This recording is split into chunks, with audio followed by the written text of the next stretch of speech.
We got a special treat.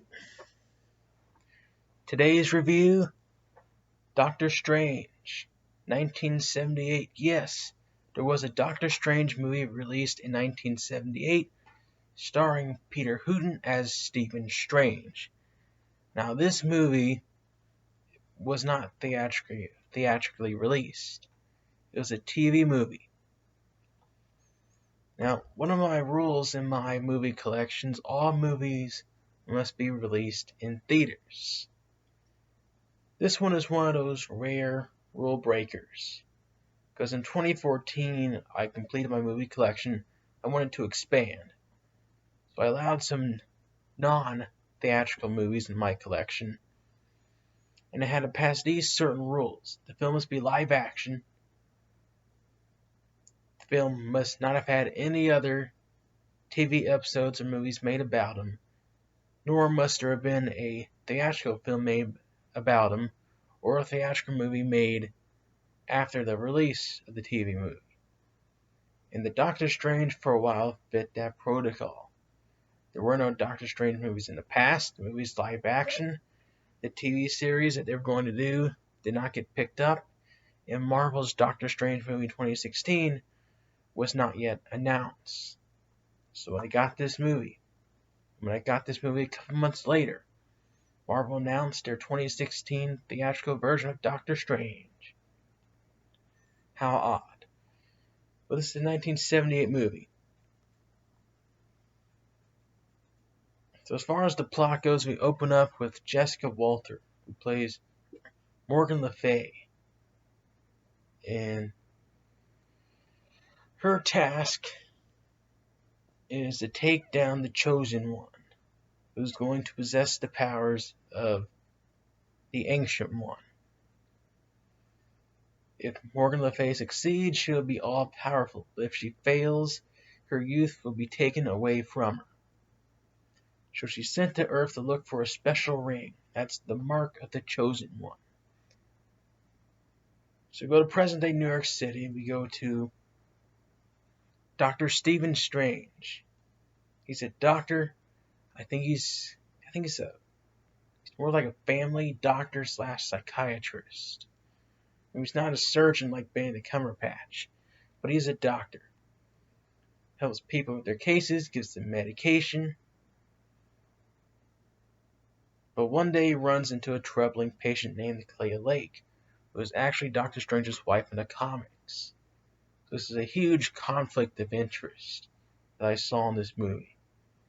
In no way would a real doctor be able to interact with the patient the way Strange did. Like, Strange was attractive to her, and that is against protocols in the medical field. But Strange was brought in to help this patient named Clea Lake. She didn't know who her name was or what happened to her. All what we do know was that Clea Lake was possessed by Jessica Walter, Morgan Le Fay, and she pushed an old man, Thomas Linwood, the ancient one in this movie. She pushed him over a bridge, and she blacked out and she didn't remember that. And when she got her memories back, she freaked out. And she starts having these dreams of seeing Linmer and Strange and Le Fay, and she didn't know what it is. And this usually happens at night when she's sleeping.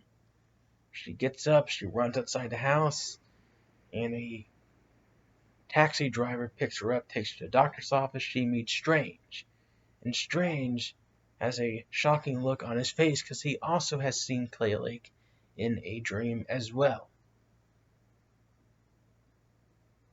He says that he might have seen her before, or at least he thought he did.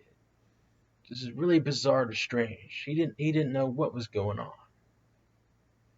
Strange saw Clea in his dream. Clea saw Strange in her dream. So Strange is going to further investigate. So a guy named Thomas Linmer walks into Strange's office. He tells Strange he has pertinent information. The girl's name, and also an address to the Sanctum Sanctorum.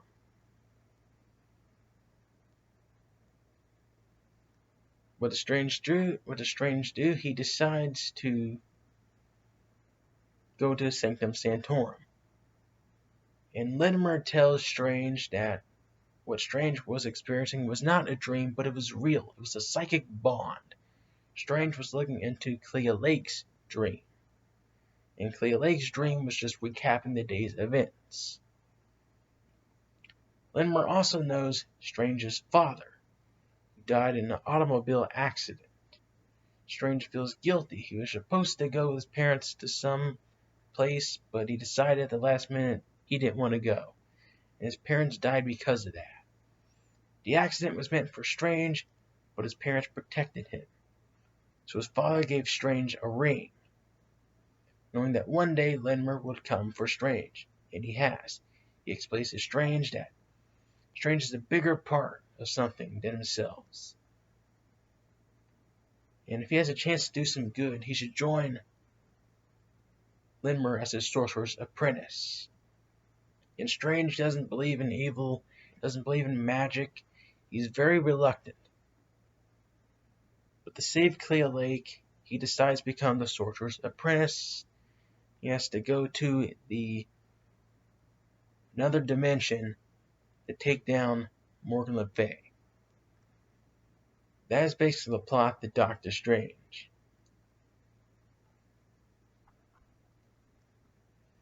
As far as my thoughts on the movie goes, I think it's interesting.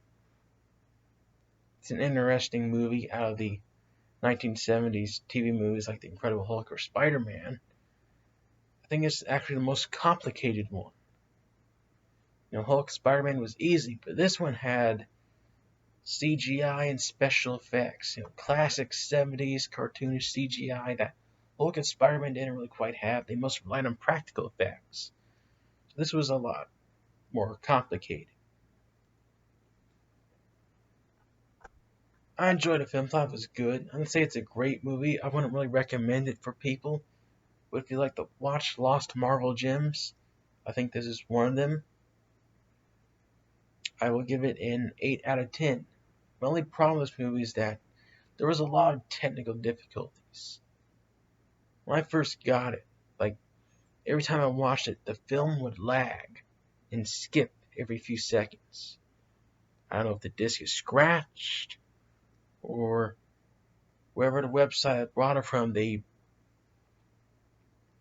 had a malfunction in programming the bootleg movie onto the DVD. So, could be a problem with the movie itself, could be a problem with the disc, I don't know, but it was annoying. It took some of my enjoyment out of the film. I wasn't giving it a 10 out of 10, but due to all the glitches and stuff like that, I bumped my rating down to an 8. Doctor Strange, 1978, I like it. 8 out of 10. There was supposed to be a TV series to this movie. However, they got destroyed in the ratings. Someone thought it was a good idea to have this movie air the same night as the TV series Roots, a rerun of Roots. It aired in 77, The Ring airing it in 78. They thought it was a good idea to put Doctor Strange up against Roots. Not a good idea, because Roots won. And so it should have, because Roots is awesome. I saw it in middle school. I like it. They did a rebooted series. I haven't seen that one. But this is Peter Hooton's Doctor Strange. I think it's alright. I think it's good. 8 out of 10. Interesting. Leave your all's thoughts below.